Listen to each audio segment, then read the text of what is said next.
Hoy vamos a empezar hablando sobre un tema coyuntural que tiene que ver con una herida que aún no cierra porque no hay justicia, no hay verdad, no hay reparación, sobre lo que sucedió en Ayacucho el 15 de diciembre hace ya 3 años.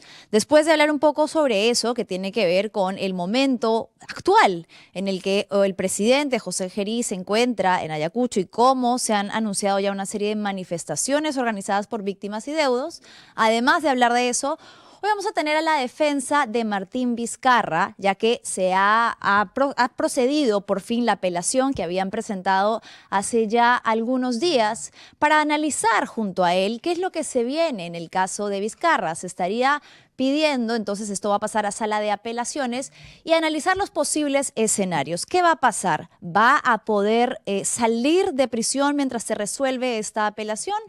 ¿Va a poder anularse el caso? ¿Se va a pedir una anulación? Vamos a ver un poco sobre esto en breves minutos, pero primero comencemos hablando de lo que te decía al inicio, Vale. Se han conmemorado hace algunos días 3 años desde que ocurrió la masacre de Ayacucho. 10 civiles fueron brutalmente asesinados, entre ellos un menor de edad, y más de 60 personas resultaron heridas, muchas de ellas con impactos de bala. Al día de hoy, estando 2025, el juicio ha avanzado sumamente lento. Pese a que hay imputados por fiscalía dentro de altos mandos y también militares que habían realizado disparos directos siguiendo órdenes, recién este año se han hecho diligencias importantes como la reconstrucción de los hechos, recién 2025.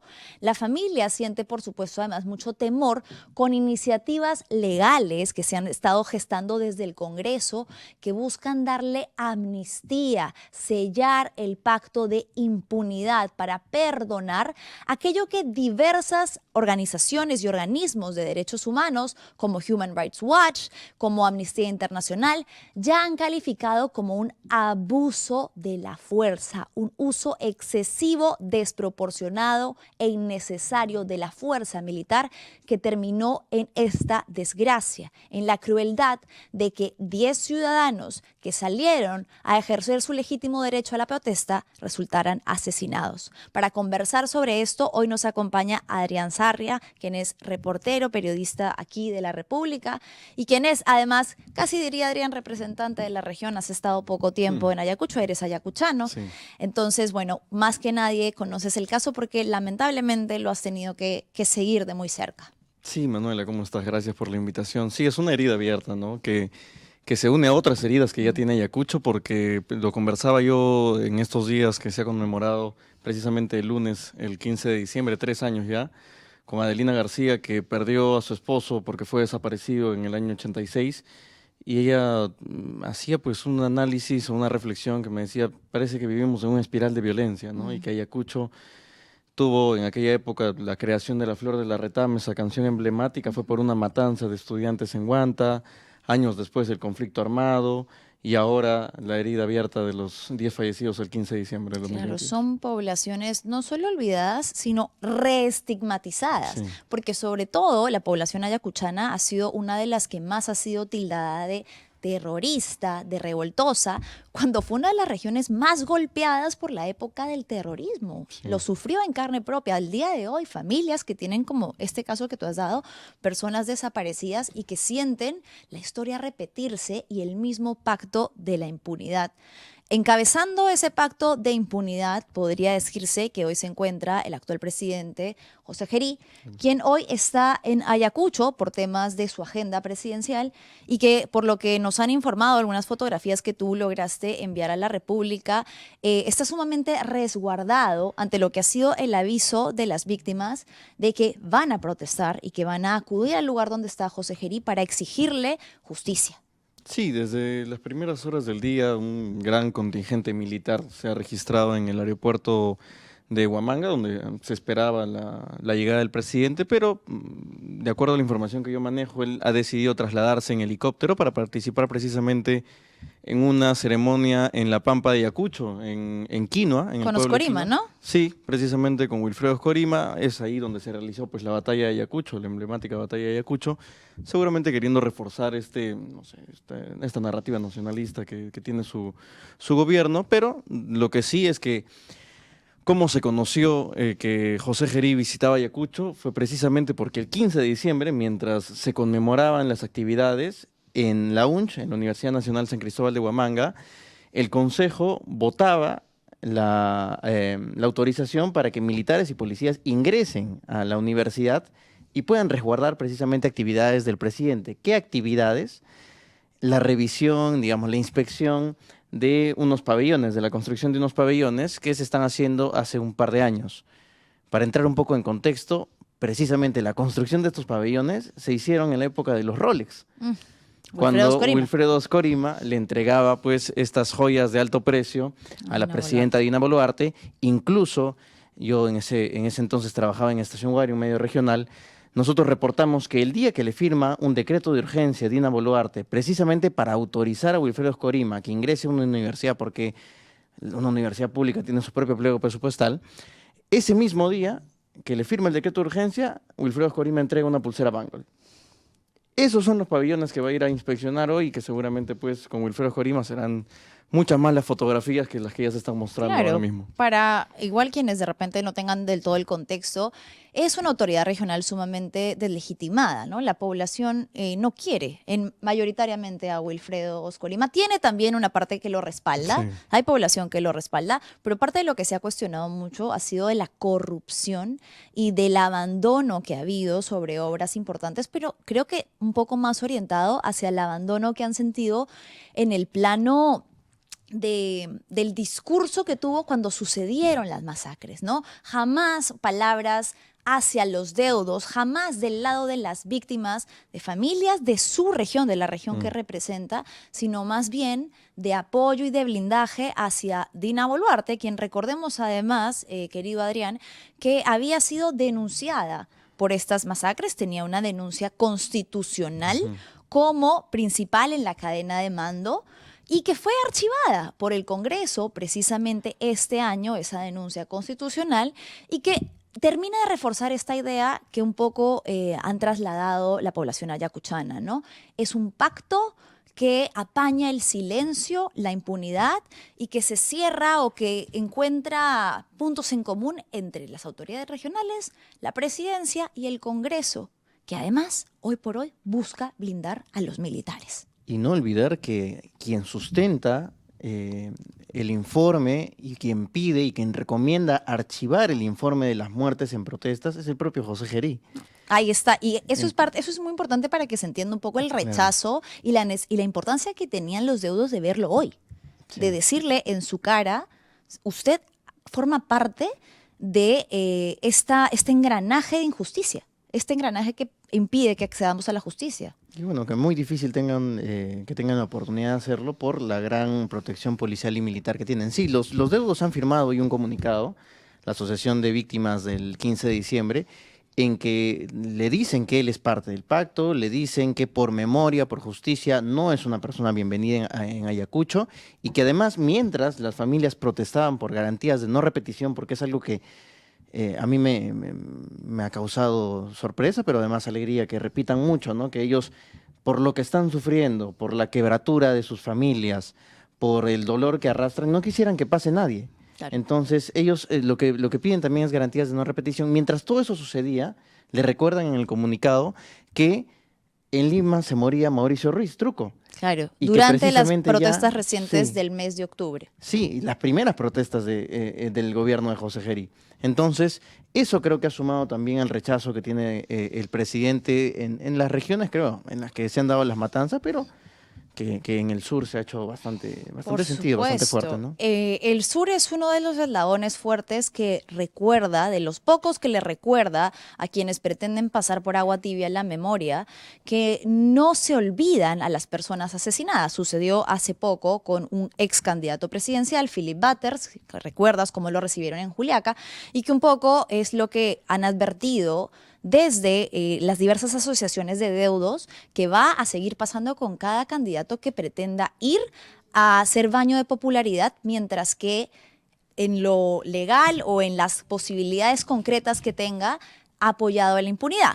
Hablando de eso, lo que sucedió en la conmemoración del 15 de diciembre fue que marcharon afuera del local de Renovación Popular, Sí. Recalcando que también ha sido uno de los partidos que ha apoyado precisamente estos proyectos de impunidad y de búsqueda de amnistía. Quiero recordar, Adrián, no puedo dejar pasar la lista de las 10 personas que fueron asesinadas. Creo que es importante para sus familiares que siempre las mencionemos. Se trata de Josué Sañudo Quispe, John Mendoza Huaranca, Raúl García Gallo, Clemer Fabricio Rojas García, Luis Urbano Saxara, Edgar Prado Arango, José Luis Aguilar Yucra, Leonardo Anco Chaca y Jonathan Alarcón Galindo. Quiero mencionar también especialmente porque creo que es un caso en particular que ayuda a ilustrar la violencia desmedida y lo absurdo o lo innecesario de la reacción militar, el caso de Christopher Ramos Aime, un joven que tenía 15 años, que no participaba en las protestas, que era trabajador, trabajaba para ayudar a solventar los gastos de su familia en el cementerio de Huamanga. Sí. Que ese día salía de realizar sus labores habituales, limpieza de nichos, ¿no? Sí. Él ganaba un pequeño dinero Son por 2, limpiar 3 los soles, nichos, lo que se muy paga poco por eso. dinero, Sí. pero lo que hacía era limpiaba, recogía las flores que ya estaban marchitas, y cuando salía de ese trabajo dirigiéndose a su casa, recibe un impacto de bala directo en el corazón que acaba con su vida. Este tipo de víctimas son a quienes Fernando Rospigliosi se ha referido como aquellas hacia las que la policía obró bien, a favor de los derechos humanos, dijo. Dijo, la policía y los militares obraron en defensa de los derechos humanos. Y Perón dice, y los derrotaron, y por eso los persiguen. O sea, yo, Manuela, te cuento un poco cómo yo me introduzco al tema. A los 2 meses yo conozco a la mayoría de familias, y claro, o sea, nosotros contamos 10 víctimas, pero si vamos al interior de cada uno de estos 10 números, encontramos una historia, ¿no? Encontramos la historia, bien decías, de Christopher Ramos, cuya madre, Hilaria, era madre soltera. Christopher todos los días le prometía que iban a salir adelante, que con la poca platita que conseguirían iban a poder surgir. En el caso de Leonardo Anco, por ejemplo, poco se sabe que su esposa, Ruth Bárcena, 2 semanas antes, había recibido con Leonardo la noticia de que iban a ser padres de gemelos. Y Leonardo ya había soñado con los nombres de sus hijos, sean varones o sean mujeres. Y cuando muere Leonardo, a los días tiene un aborto espontáneo, Ruth.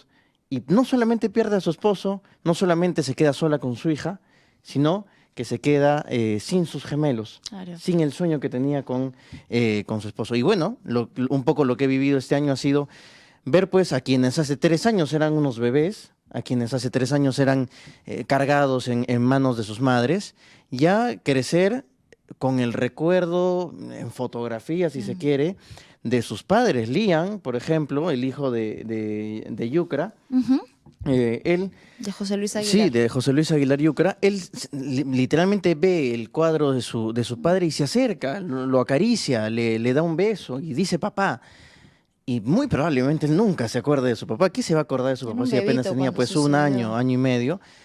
Pero ya tiene a sus 5 años que salir a marchar gritando justicia, pidiendo justicia, sin siquiera saber seguramente el concepto de la palabra.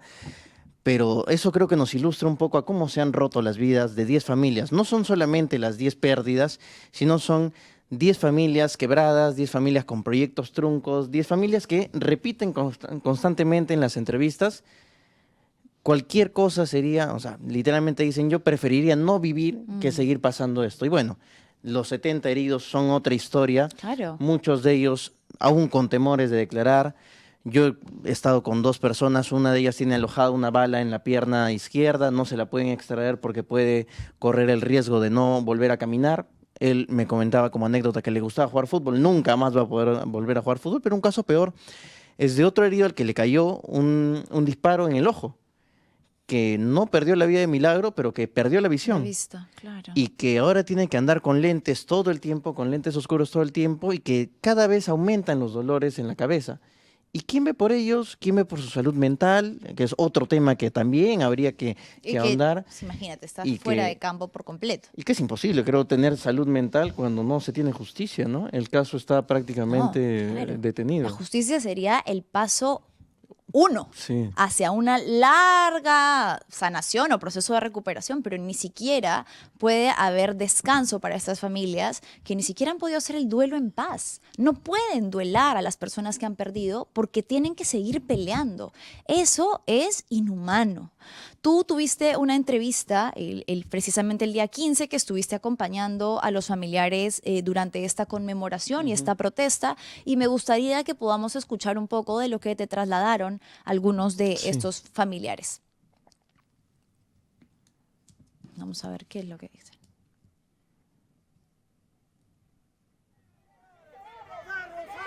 Esa es la marcha que se hizo, sí.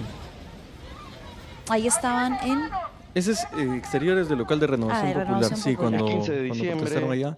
Ahí Hoy se está. conmemoran 3 años de la masacre de Ayacucho y Mamá Adelina García. Indignación para mí como persona. Ellos que han obligado a desplazarse a familias enteras de los lugares en donde vivían, a estos que han esterilizado forzadamente.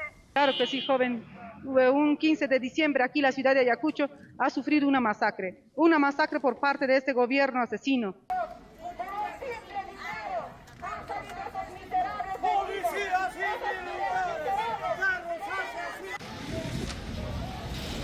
Quien aparecía en imágenes era Giovanna Mendoza Manuela. Ella es hermana de uno de los fallecidos. Ella es ahora la presidenta. Y ella, por ejemplo, tuvo el dolor de que tras la muerte de su hermano, a los meses su mamá enfermara tanto que también partiera.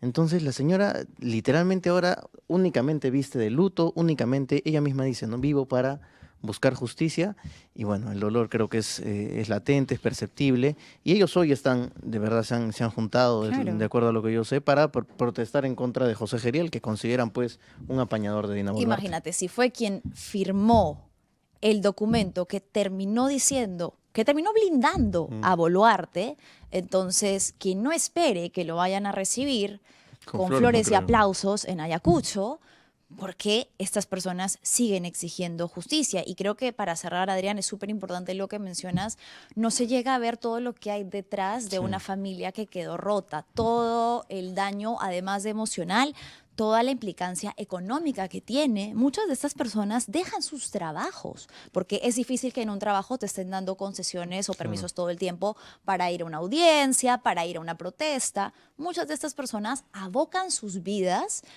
a buscar que sus familiares o la muerte de estos familiares no haya sido en vano. Claro, no quede impune. Solo para cerrar, en el caso judicial, en el nivel judicial, el caso sigue en etapa de investigación fiscal, a pesar de que ocurrió ya hace 3 años, y la reconstrucción de los hechos y las pericias balísticas, algunas de esas recién se han hecho en el 2025. Hay por lo menos 20 imputados por la Fiscalía, pero al día de hoy ninguno procesado, ninguno de los casos medianamente avanzados y toda la cadena de mando, por supuesto, recontrablindada. Sí, en octubre venció el plazo de investigación. Están a la espera en realidad de los resultados de algunas pericias. Y de acuerdo a lo que me han comentado a mí la defensa legal, desde la defensa legal, hay suficientes pruebas para acusar.